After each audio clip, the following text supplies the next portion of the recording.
ዮሐንስ ወንጌል ምዕራፍ 6 ከቁጥር 67 ጀምሮ ነው ማነብላችሁ። ብዙ ሰዎች ይሄንን ክፍል ያነቡታል፣ ያስተምሩታል። እኔ ግን ዛሬ የምፈልገው ትንሽ ወጣ ያለውን ነው፣ ወይም ደግሞ በእኛ ኮንቴክስት ከ67 ጀምሮ አነባዋለሁ። ምዕራፍ 6 ከ67 ጀምሮ አነባዋለሁ። ግን የምፈልገውን ኮንቴክስት ደግሜ ወይም የምፈልገውን ቨርዥን ደግሜ አነባዋለሁ። ሐሳቡ እንዲህ ነው። የጌታ ቃል እንዲህ ይላል። ኢየሱስም ለ12ቱ እናንተ ደግሞ ልትሄዱ ትወዳላችሁን አለ ይላል። ያው ቤት ማንበብ ስለምትችሉ ሐሳቡን ሳሳጥረው 6 ምልክት ያዩ የሚመስሉ ሰዎች በጣም ብዙ ደቀ መዝሙር ኢየሱስን ተከተሉት። ኢየሱስ አመጣጣቸውን ሲያያቸው እውነተኛው ምልክት አይተው ሳይሆን የመጡት ስለበሉና ስለጠጡ ስለሆነ ራሱን ገሸሻል።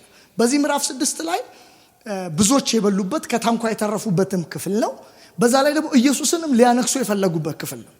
መጽሐፍ ቅዱስ ዮሐንስ ወንጌል የሚነግረን ብዙ ሕዝብ ተከተለው ብሎ ይሄው ምዕራፍ ሳያልቅ ብዙ ሕዝብ ተመለሰ ይለናል። ዳግም ላይከተለው ዋው ብለው ስፍራ ቦታ ርቀት ሳይገድባቸው ያሳደዱት ክፍል ነው። ደግሞ እየሰደቡት የሰው ስጋ ሊያበላን እያሉ ደግሞ እየተቹት የተመለሱት ክፍል ነው። ምዕራፉ ሳይቀየር ሆ ብሎ የተከተለው ሕዝብ ሆ ብሎ ሲመለስ የምናይበት ክፍል ነው። ምክንያቱ ምንድነው ሲባል ግን ኢየሱስ መከተላቸውን አይደለም ያደነቀው፣ የተከተሉበትን ልብ ነው ያየው። ማንም ሊበትነው ማይችል ጉባኤ፣ የሚያሳሳ ጉባኤ ነው የበተነው ኢየሱስ። ማለት እንዴት ልበል፣ በደንብ በሂደት ይገባቸዋል አይደለም ያለው፣ አልፈልገውም ያለው። ብዙዎቻችን እንደወደድን የሆነ ነገር ሰርተን ጌታን ስንጠራው ስላዘነ ዋጋ ስለከፈልበት የሚያጸድቅ ይመስለናል። ለምሳሌ አንድ ምርጥ ህንፃ ጌታ ሳያውቀው ሰርተህ ልታስመርቅ ስትል ብጠራው ጌታ ጥሩ ሰርተሃል አይልህም፣ አፍርሰው ነው የሚልህ። ዓላማው ከሌለበት ዋጋ ከፍላል በቃ አይልህም። መሰረቱ ላይ ካለ ነው ድምድማቱ ላይ ክብርም ይሆናል። ይሄም ምዕራፍ ላይ የማይበተን ጉባኤ በተነበት ክፍል ነው። ግን ለምን በተነ? ሰው ስለማይፈልግ ነው እንዴ? ለሰው ነው የመጣው? እንዲጠፉ ፈልጎ ነው? አይደለም። የሳቱት አንድ ትክክለኛ ክሮስ አለ። መስቀሉን ስተውታል። እነሱ ምልክቱ ወደ ጠቆማቸው ወደዛ ስፍራ አይደለም የሄዱት፣ ወይም ምልክቱ የእግዚአብሔር ልጅ መሆኑን ትክክለኛ የህይወት እንጀራ መሆኑን የሚያሳይ ምልክት ሲያሳያቸው እነሱ የቆዩት ቡዴናው ላይ ነው ወይም እንጀራው ላይ ነው። የሚጣፍጠው ፓርት ላይ ቆይተዋል። ስለዚህ ክፍሉን ስንመለከት አብላን፣ ምልክት አሳየን፣ አለበለዚያ በመናቃለን እያሉ ኢየሱስ ብዙ ዲያሎግ አደረገና ሲያየው በትምህርት አያመጣቸውም። ስለዚህ አንድ ነገር አለ። እንደውም ልንገራችኋል፣ ስጋዬን ካልበላ ደሜን ካልጠጣ አትወርስም። ቢያባብላቸው ጥቅስ ያውቃሉ። አንተ ሙሴ አለ አሉ። ተው እንጀራ እኔ ነኝ። አይ ሙሴ አለ፣ እስቲ ምልክት አሳየን። ሙሴ አብልቷል። ሲያያቸው ሊያድናቸው የሚችለው አይነት ትምህርት አይደለም ያላቸው። እነሱ የሚፈልጓትን ለማግኘት ጥቅስ ይጠቅሳሉ። እንጀራ ፈልገው ነው የመጡት። ለእንጀራ ሙሴን ኮት ያደርጋሉ። እሱን እንደ እግዚአብሔር ሰው ምልክት እንዲሰጣቸው ይፈልጋሉ።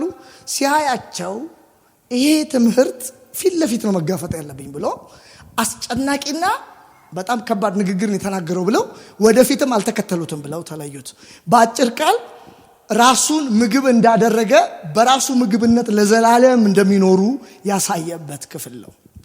ይህም ደግሞ ሞትና ትንሣኤውን ነው።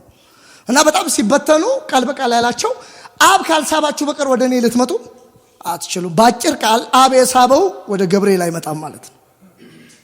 አብ የሳበው የእግዚአብሔር ሰው ጋር አይመጣም። ኦኬ፣ እግዚአብሔር ሰው ጋር አይመጣም ማለት ለመገልገል ለማምለክ አይመጣም። ሰውን ልታመልኩ አትመጡ። አብ ሲስባችሁ ኢየሱስ ጋር ነው። እንኳን እዚህ አብ ስቧችሁ ነው የመጣችሁት። በጥሩ ስብከት ከኛ የተሻለ የተሰበከ ብዙ አለ ያልዳነ። እኛ ግን የጥሩ ስብከት ውጤቶች ሳይሆን አብ ስቦን ነው። ስለዚህ አብ የሳበው ወደ ኢየሱስ ይመጣል። ስለዚህ ኢየሱስ ጋር የመምጣታቸው ሚስጥር እዚህ ያላችሁ ብፁዓን ናችሁ፣ ተስባችሁ የመጣችሁት ወደ ኢየሱስ ነው። ስለዚህ አብ ስቧችኋል። ስለዚህ ይሄንን እውነት ከነገራቸው በኋላ ብዙዎቹ ተመለሱ። አይ ቲንክ ይመስለኛል ጴጥሮስ ታሪኩ የለም የኔ ግምት ነው። አረ ተበልተኑ፣ አረ ሄዱ፣ ርዕስ ቀይር፣ ትምህርት ቀይር፣ አካሄድ ቀይር ሲል እናንተስ አሁን ሄደው እናንተን ቀስ እያልኩ አስተምራችኋለሁ ቢል ምን አለ? እናንተስ ልትሄዱ ትወዳላችሁ? አሁን እንኳን መተው አንድ ቀን ከሱ ጋር የሆነ ነገር አይተው ለቆዩ አይደለም፣ ለረጅም ዓመት ያስተማራቸው ላይ ከዓላማው አንፃር ቆራጥ ነው። ከፈለክ ረጅም ጊዜ ከኔ ጋር ቆይተሃልና ከዓላማዬ ከመጣው ተልኮ ወጣ ስትል ቆይ አይደለም፣ ትምህርቱን አንሻፈው እንደው አልፈለገም። መሄድ ትፈልጋላችሁ አላችሁ ይመስለኛል። የህዝቡ መበተን ያሳሰበው ጴጥሮስ ነው መሰለኝ። ይሄንንም ርዕስ መመለስ ያለበት እሱ ነው። ጴጥሮስ ካንተ እኛ ወዴት እንሄዳለን? አንደኛ እውነቱን ነው ባይዘው መጽሐፍ ቅዱስ ሲነግረን ጴጥሮስ ታንኳውንም አባቱንም ትቶ ነው የተከተለው። ማለት እንዴት ልበላችሁ፣ ሁሉን ትተን ተከተልን ያለው ጴጥሮስ ነው። ኢየሱስ ውሸት ቢሆን ይገስጸው ነበር። እውነቱን ነው ሁሉን ትቶ ነው የተከተለው። አሁን ወዴት ነው ትተን የምንሄደው? አንደኛ እውነት አሁን ከቀጥሎ ካወራው መገለጥ በላይ ብዙ ነገር ስለ ኢየሱስ ሁሉ ዘርጓል ባይዘው። እግዚአብሔር ይመስገን ትልልቅ ብፁዓን አባቶች አሉን። መጽሐፍ ብዙ ነገር እየተው የተከተሉት እያገኘ ራሱ ለመከተል እኮ ይከብዳል። እያጣ ነው የተከተለው እና ሁሉን ትተን ተከተልን አለው። የምፈልገው መቆየት ያልፈለኩት የምፈልገው ይሄን አይደለም። ብዙ ሚብራራ ክፍል ነው እየሮጥኩ የመጣሁት። በአጭር ቃል ግን ታሪኩ እንደዚህ ያለው ካንተ ወደ ማን ሄዳለህ? አንተን የተከተልህ እነሱ እንደመጡት እንጀራ አይተን አይደል። ካስፈለገ እጃቸው ላይ ነው የበዛው እንጂ እየቆረሱ የበዛባቸው። ግን አንተ ጋር የዘላለም የሚባል ህይወታችንን የሚያረካ ቃል ነው ያለው። ክብር ለእግዚአብሔር። እኔ እኮ በጣም ጌታ የሚገርመኝ በጣም ባይዘው እዚህ መድረክ ላይ የምንቆም ሰዎች አብዛኞቹ አገልጋይ ስለሆናችሁ በድፍረትና በትህትና ልንገራችሁ፣ በጣም በትህትና እኔ እንደ ኢየሱስ የሚገርመኝ የለም። ደና ነገር ካወራ ካንተ አይደለም ይልሃል። እኔ በጣም የሚገርመኝ ስትወድቅ ስትደክም እሱ ያንተ ነው ይላል። ወይ ያንተ ነው ወይ ሰይጣን። ደና ነገር ካወራስ አይ ይሄ አንተ አይደለም አባቴ ነው መንፈስ ነው የገለጠልኝ ይላል።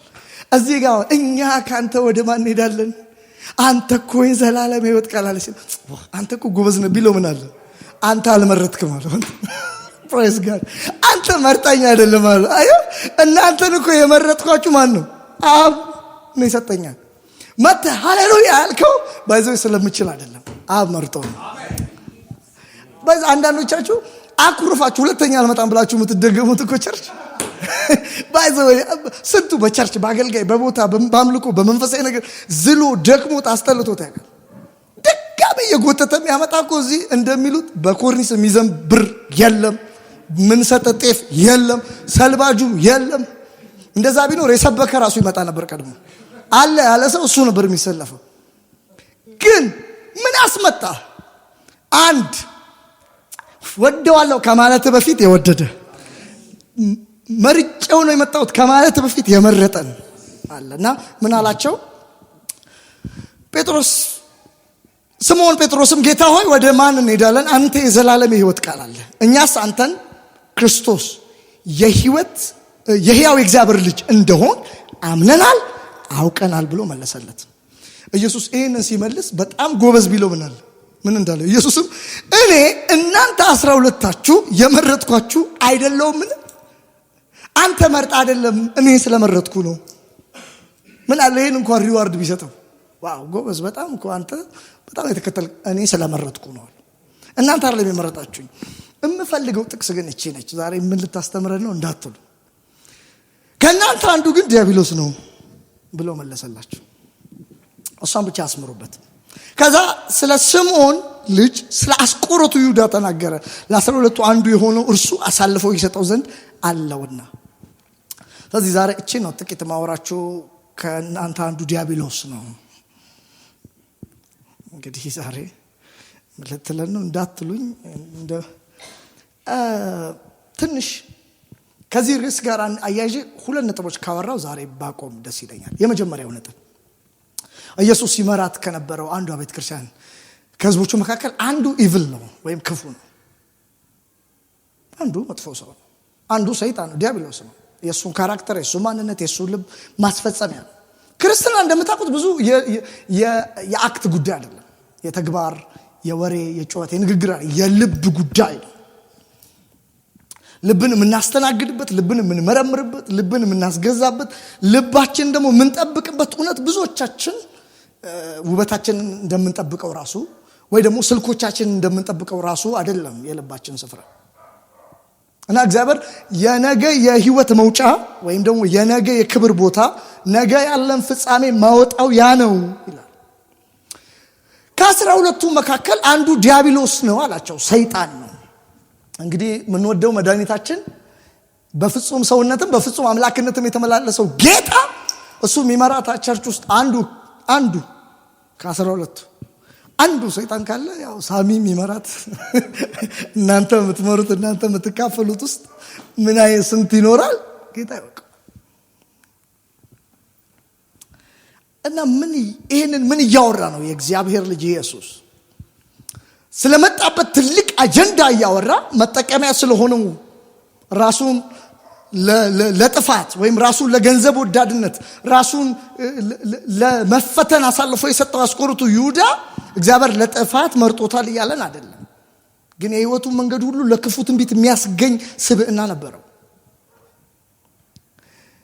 ዛሬ ላወራችሁ የምፈልገው ክፉ ሰዎች እንዳያስቆማቸው የሚችል ፕሪንሲፕል ላወራችሁ።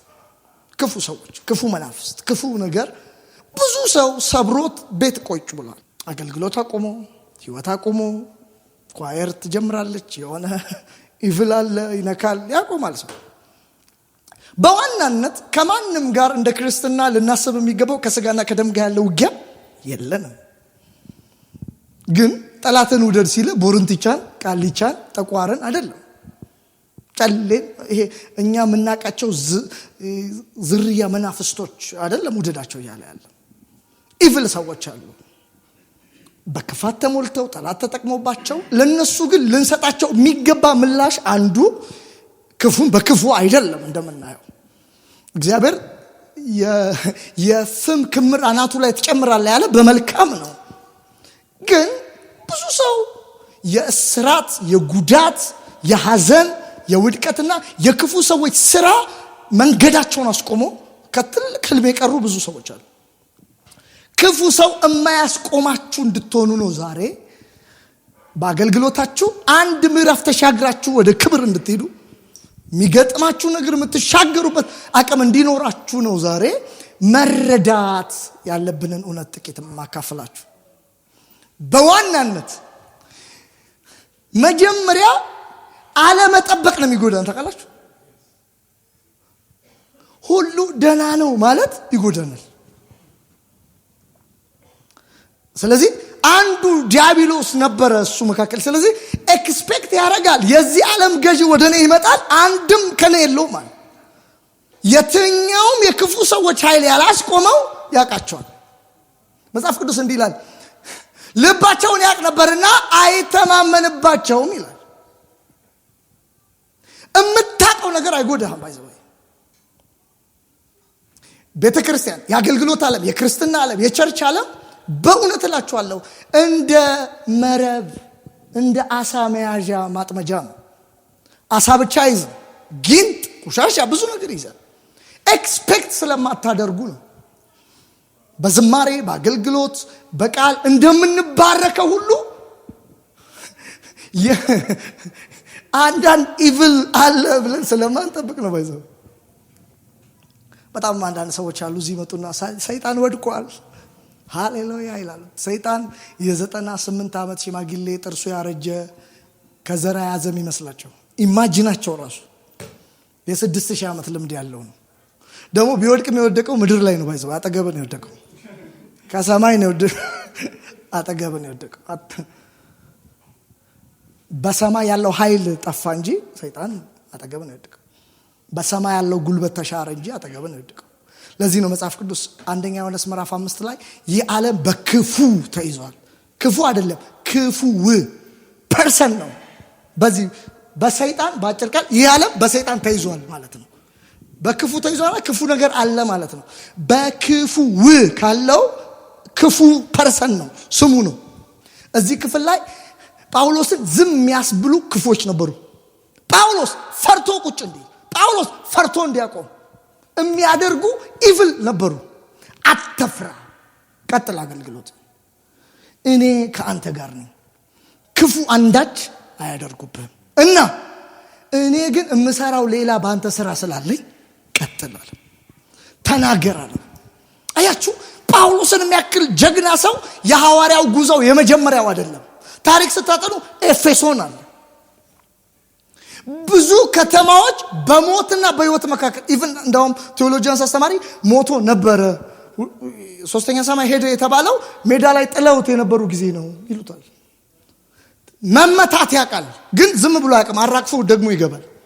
ምዕራፍ 16 ፊልጵስዩስ ከተማን ሙሉ በሙሉ ነው የገለባበጠው። እስር ቤት ታስሮ ከተማው እስር ቤት ድረስ መልአክ መጥቶ ነው ያናወጠው። እስራታቸው ሁሉ ዝም ብሎ አያውቅም። እዚህ ክፍል ላይ ዝም ሊል በማ በክፉ ሰዎች አትበል፣ እጅ አትስጣል። እኔ ከክፉ ሰዎች እኔ ነኝ ማድንሃል። በዚህ ወደ ክፉ ሰዎች የምትዋጉት ምንም አይነት መሳሪያ የለም፣ እግዚአብሔር ነው የሚያድናችሁ። ያንተ ስራ ግን አለመፍራት ነው። አረ ዛሬ ምን እንደሚያስፈራችሁ አላውቅም። የሆነ ሰው ግን ገንጥሎ ይሄዳል። አልፈራም በሉ እስቲ። ገና ባንተ የሚሰራው አለ። ማስረጃ አለ፣ ያስቆማል፣ ያያዛል፣ ይገደባል፣ ግን ሰብረ ይሄዳል። ከተማ ውስጥ ክፉ ሰዎች እንዳሉ አውቃለሁ አለ። አንተም ሰምተሃል። እኔ ግን ለአንተ ምነግርህ እንዳፈራቸዋል። እኔ ካንተ ጋር ነኝ እና አድንሃለሁ። አንድ እንደዚህ ነው የሚለው፣ አንዳች አያደርጉብህም። አረ አሜን በሉ። ኢየሱስ በድፍረት በሚገሉ ሰዎች መካከል እውነቱን የገለጠው ባይዘው ክፉ ሰዎች ስለሌሉ አይደለም፣ ስላልያዙትም አይደለም፣ ጥርስ ስላላፋጩበት አይደለም። በወደቀ ሰው እያመጡ ሊይዙት ይፈልጋሉ። በገንዘብ አምጥተው ሊይዙት ይፈልጋሉ። በእያንዳንዱ ጉዳይ ወጥመድ ነበረበት። የሚገርማችሁ ግን ከላይ ያለው እንደማይሰጣው ስለሚያውቅ በድፍረት ከዓላማው ዘንበል ሳይል ያስተምራል። የነገ ስጋት፣ የሰው ስጋት፣ የጠላት ስጋት ያለባችሁ ሰዎች ኢቪል ፒፕል አትፍሩ። ዛሬ ምን እያልኩ ነው? ለብዙ ነገር ዛሬ እንደ ሰው ማንቆጥራቸው ግን የፍርሃት ምክንያት የሆኑ በአይምሮ፣ በህይወት፣ በሀገር፣ በኢኮኖሚ፣ በጉዳዮቻችን ላይ የተቀመጠ አለ። አንዳች አያደርግህም። ምን አትበል፣ አትፍራ። ዛሬ በጌታ የሆነ ሰው ልክ እንዲህ ለመንከባለል እንደተዘጋጀ ኳስ ከቁልቁለት እንደተገፈተረ ቢለምኑት እንደማይቆም እንደዚህ የሚያደርግ መንፈስ ይግባባችሁ። ስንቱ የፍርሃት እስረኛ። አንዳንዱ ባይዘው የማይሰራው በሳሳት ምን ይሉኛል ብሎ ነው። የኮሜንት እስረኛ አለ እኮ እዚህ ኮሜንት ቢጽፉብኝ ሲል ጽፈው በራቸው ያልቃል። ቢናገሩ ይናገር አሰው ድሮም ጀምሮ ስም ማውጣት ነው ስራችን። ያውጡ ኢቪል ፒፕል። በአንድ እውነተኛ ታሪክ ልንገር። በኬንያ ሀገር እቺ ምሳሌ ተናግረን ልንጸልይ ዛሬ በእውነት ብዙ መቆየት አልፈልግም። በኬንያ ሀገር አንድ ምሳሌ አለ። የእንቁራሪቷ ተረት ነው። እንቁራሪቷ ምን ትላለች? ትልቅ ባህር ውስጥ ተዋኝና ያንን ባህር ሰው እንዳይዋኝበት ስትፈልግ ትወጣና ህዝቡ የሚጎበኘው ባህር ነው፣ የሚወደድ ቢች ነው። እዚህ ባህር ውስጥ አዞ አለ ትላለች። ሰማችሁ? ይሄ ባህር ውስጥ አዞ አለ። የእንቁራሪቷ ተንኮል። ያ ሁሉ ሰው ክራውድድ ያደረገው ቢች፣ ያ ወንዝ ከዛ ቀን በኋላ በሰው ኮቴ ይደርቃል፣ አይመጣም ሰው። ለምን?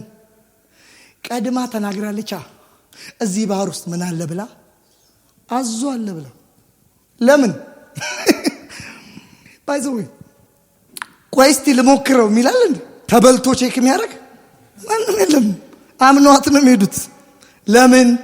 ቀድማ ዋኝታ ነበረች፣ እዛ ውሃ ውስጥ ነበረች። አሁንም እንቁራሪቶች አሉ እዚህ ዘመን ላይ፣ እኛ ዘመን ውስጥ እዛ ነበርኩ ይላሉ። አዞ አለ እዛ ቸርች። የብራቁን አዞ አለ እዛ ቦታ እሱ ውስጥ አዞ አለ የሚሉ ማለት ከዛስ ማን ይመጣል ታዲያ? ተበልቶ ቼክ መደረግም ይፈልጋል። ጌታ ይባርክ። ስንት ጥሪ ያለባቸውን ሰዎች እንቁራሪቶች አስቆመዋል። ኢቪል ፒፕል ክፉ ሰዎች እንትን አለ ይላል። ኢየሱስ ያውቃል 12ቱ አንዱ ዲመን እኔ ግን የተሰጠኝን ዓላማ እፈጽማለሁ።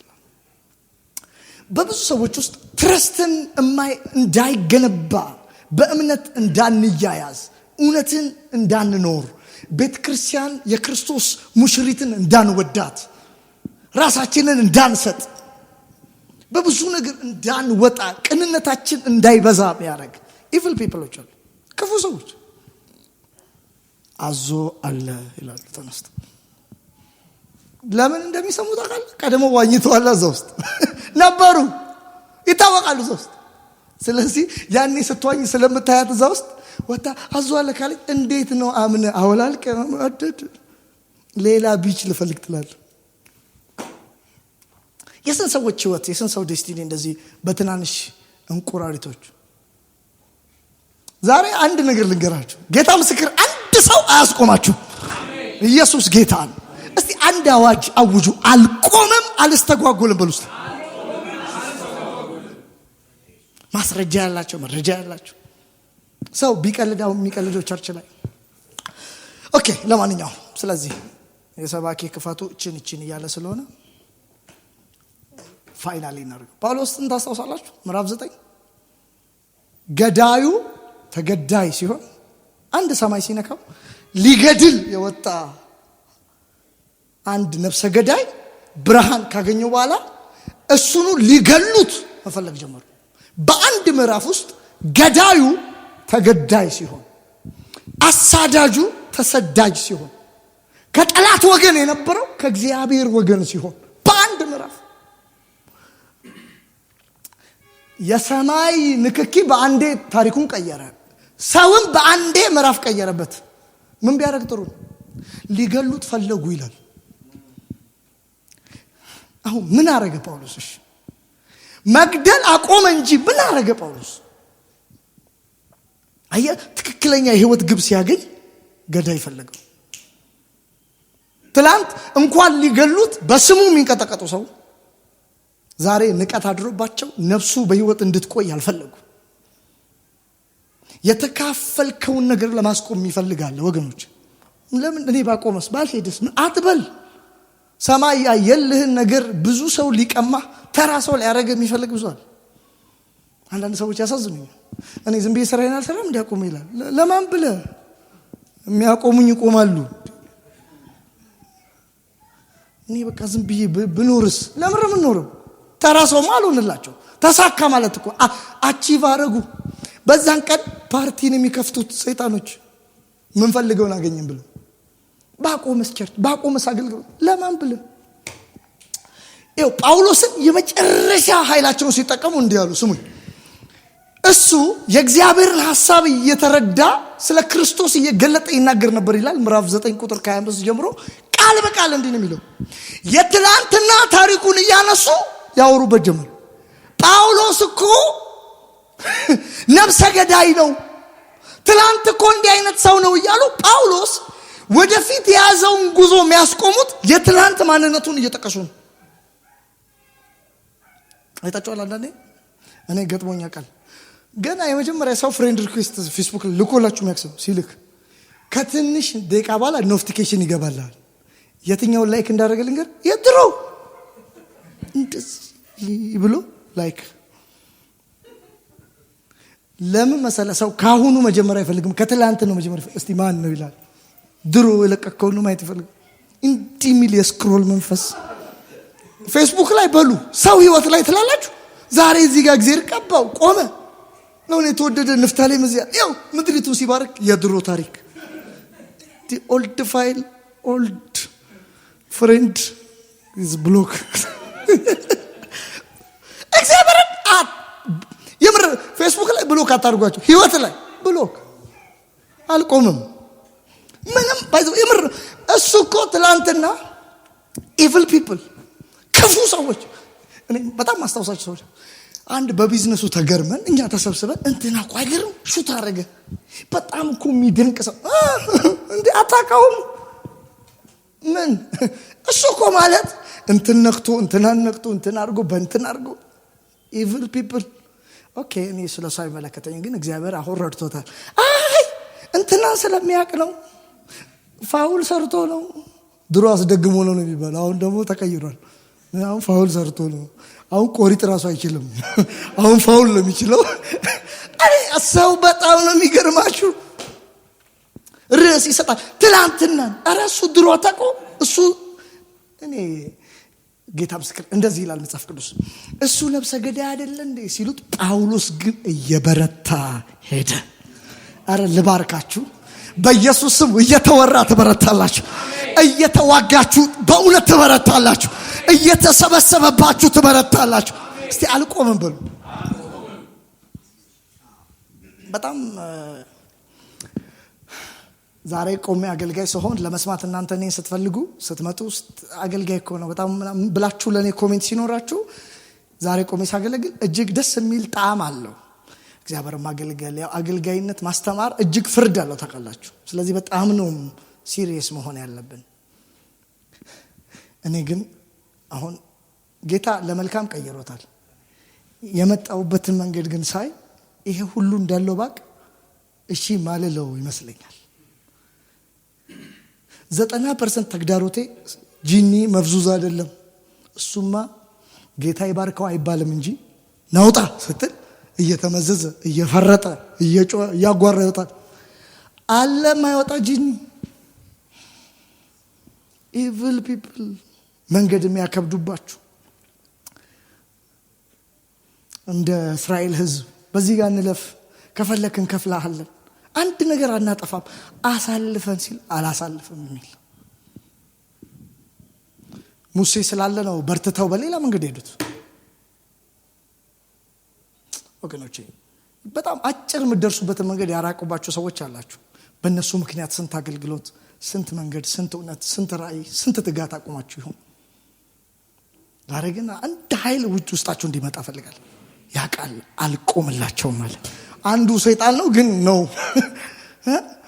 ማገልገሌን አልተውም አላማዬን አልተውም እኔ በጣም ላስት እንደዚህ አይደል ያለው ይሁዳ አለው አቤት በልሂድ ቶሎ ቸኩላለሁ ፋይናል ላይ አሁን እንድትዘገይ ራሱ አልፈልግም በል አብ በነበረው ክብር ሊያከብረኝ ቀኑ ደረሰ አለ በል ቶሎ በልሂድ የምታደርገውን አድርጋለሁ እንዴት ነው ታልፎ የሚሰጠው ሰው ፍጠንና አሳልፈ ሰጠኝ የሚባለው በቃ ምን ያህል እንደሰራ ያውቃል ራይት ታይም ወገኖቼ ስራላችሁ አገልግሎት አላችሁ ስንቱን ትታችሁላችኋል ስንቱን አቆማችኋል ስንቱን ደግሞ ለማቆም አስባችሁ ይሆን ብዙ ነገርስ በምን አይነት ሁኔታ ውስጥ ናችሁ ዛሬ በቃ አሸነፋችሁ እንድትሄዱ የማትቆሙ ማትስተጓጎሉ ያርጋችሁ ስለዚህ እቺ ነገር ብቻ ለማለት ነው የወጣሁት በእግር ቆመን ጸልየን እግዚአብሔር ሐሳብ በጣም እንደ ባረከን አምናለሁ እግዚአብሔር ግን መልካም ነው አሜን ነው ወይ እግዚአብሔር ይመስገን I don't know ምን እንደምላችሁ አጭር ነገር ግን አስተውሉና በደንብ ዛሬ ሄዶ የሆነ ጉዟችሁ ከዚህ በኋላ ማይቆም ይሁንላችሁ ጀምራችሁ ማታቆም ይሄ ሰው ብቻ አይደለም ክፉ ባይዘው ሁኔታዎች ይከፋሉ ነገሮች ይከፋሉ መንገዶች ይከፋሉ እድሎች ይከፋሉ ፕላኖቻችሁ ይከፋሉ መንገዶቻችሁ ይረዝማሉ ማትቆሙ ግን እግዚአብሔር ያርጋችሁ